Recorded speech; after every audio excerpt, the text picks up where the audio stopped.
अम, आज की इस गहरी चर्चा में हम एक बहुत ही दिलचस्प बात पे ध्यान देने वाले हैं। मतलब हम अक्सर सोचते हैं ना कि किसी चीज़ का टूटना या विनाश होना एक बहुत बुरी बात है। हाँ, बिल्कुल।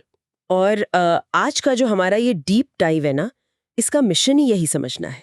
हमारे पास जो नोट्स और आर्टिकल्स हैं the divine restoration of Ganesha पर, उनसे हम ये देखेंगे कि कैसे एक पुरानी चीज का पूरी तरह नष्ट होना। एक नई शुरुआत ला सकता है। सही कहा। क्योंकि हम इसको सिर्फ एक पौराणिक कथा की तरह नहीं देख रहे हैं। वही तो, ये एक्चुअली एक भयानक टकराव और एक बहुत बड़ी चूक की केस स्टडी है, जिससे नई शुरुआत के देवता का जन्म हुआ। और इसकी शुरुआत ना एक बहुत ही बेसिक जरूरत से होती है, प्राइवेसी। प्राइवेसी यानी एकांत, राइट? ऐसा कर सकें कि वो किसी भी घुसपैठिए को अंदर नहीं आने देगा।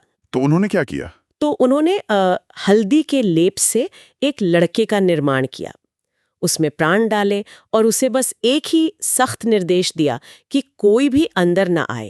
अरे ये तो वैसा ही हो गया जैसे हम दुनिया का सबसे सख्त सिक्योरिटी गार्ड काम पर रख लें। एकदम वैसा ही। मतलब आपने उसे एक रूल बता दिया कि नो एंट्री, और वो उस नियम को इतना सीरियसली ले लेता है कि जब कंपनी का खुद का बॉस सामने आता है तो वो उसे भी गेट पर ही रोक देता है। Zero tolerance. बिल्कुल सटीक तुलना है। और यहीं पर कहानी का असली कॉन्फ्लिक्ट यानी टकराव शुरू होता है, क्योंकि जो बॉस लौट कर आए थे वो कोई और नहीं बल्कि स्वयं भगवान शिव थे। ओ बाप रे! मतलब एक तरफ शिव हैं जो ब्रह्मांड के सर्वोच्च देव हैं, जिनके लिए तो कहीं भी जाने पर कोई पाबंदी नहीं है ना। हाँ, और दूसरी तरफ वो नवजात रक्षक है जिसका जन्म ही सिर्फ एक मकसद से हुआ है, अपनी माँ की आज्ञा का अटूट पालन करना। एक सेकंड, मुझे यहाँ थोड़ी उलझन हो रही है। मतलब क्या सच में एक छोटे से लड़के ने ब्रह्मांड के सबसे शक्तिशाली देव को चुनौती दे दी? यही तो दिलचस्प बात है। ये तो कॉमन सेंस के परे लगता है। शिव ने उसे बस ऐसे ही किनारे क्यों नहीं कर दिया? यही तो इस पूरी घटना की गहराई है जो हमारे सोर्सेज बहुत अच्छे से समझाते हैं। ये सिर्फ शक्ति का प्रदर्शन या कोई साधारण गलतफहमी नहीं थी। ये दो अटल कर्तव्यों का टकराव था। दो कर्तव्यों का टकराव। अच्छा। हाँ, उस लड़के के लिए उसकी माँ का आदेश ही उसका पूरा अस्तित्व था। वो कोई जिद नहीं कर रहा था, बल्कि अपने जन्म के मूल उद्देश्य को निभा रहा था। तो मतलब शिव को ये समझ नहीं आया कि ये लड़का कौन है, और लड़के को नहीं पता था कि शिव कौन है। बिल्कुल सही। दोनों अपनी जगह अटल थे और इसीलिए ये महाटकराव टाला नहीं जा सकता था। और जब दो ऐसी शक्तियां बिना झुके टकराती हैं तो धमाका होना तो तय है।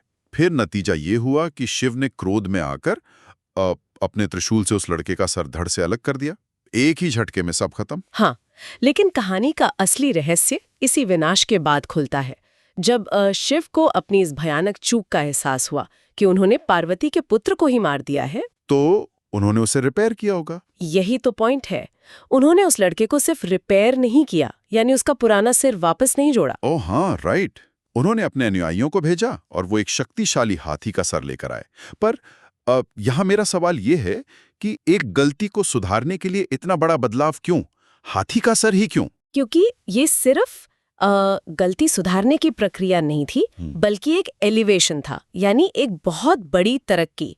शिव ने उस हल्दी से बने साधारण पहरेदार की पहचान को पूरी तरह बदल दिया। मतलब उन्होंने उसे एक पूरी नई शुरुआत दे दी। हाँ, उन्होंने उसे न सिर्फ हाथी के सर के साथ पुनर्जीवित किया, बल्कि ये सर्वोच्च वरदान भी दिया कि पूरे ब्रह्मांड में जब भी कोई शुभ काम होगा तो सबसे पहले उसी की पूजा होगी। वाह, ये वाकई बहुत बड़ा अहा मोमेंट है। मतलब ब्रह्मांड के सबसे बड़े बॉस से भी इतनी बड़ी गलती हो सकती है। हाँ, बिल्कुल। लेकिन उन्होंने उस गलती को छुपाया या लीपापोती नहीं की। उन्होंने एक साधारण गार्ड को नई शुरुआत का देवता बना दिया। एक बड़ी ट्रेजेडी को सबसे बड़े सम्मान में बदल दिया गया। और यही कारण है कि ये समझना इतना जरूरी है कि कभी-कभी जो चीज हमें एक भयानक अंत या विनाश लगती है ना, वो असल में एक बहुत बड़े अपग्रेड की तैयारी होती है। अगर वो पुराना स्वरूप नहीं टूटता तो वो नया स्वरूप आता ही नहीं। एकदम सही। अगर वो स्वरूप न टूटता तो वो शक्तिशाली रूप कभी जन्म ही नहीं लेता। विनाश और निर्माण दोनों एक ही चक्र के हिस्से हैं। तो इससे जो लोग इसे सुन रहे हैं उनके लिए एक बहुत बड़ा सबक मिलता है। जब जिंदगी में कोई बड़ा टकराव हो या कोई योजना पूरी तरह नष्ट हो जाए तो शायद वो अंत नहीं है। सही कहा। वो एक नई और कहीं अधिक मजबूत शुरुआत का आधार बन रहा होता है। जो हमें एक बहुत ही गहरे सवाल के साथ छोड़ जाता है। अगर उस दिन द्वार पर वो भयंकर टकराव और विनाश ना हुआ होता, तो क्या दुनिया को कभी बाधाएं दूर करने वाले शक्तिशाली देवता मिल पाते?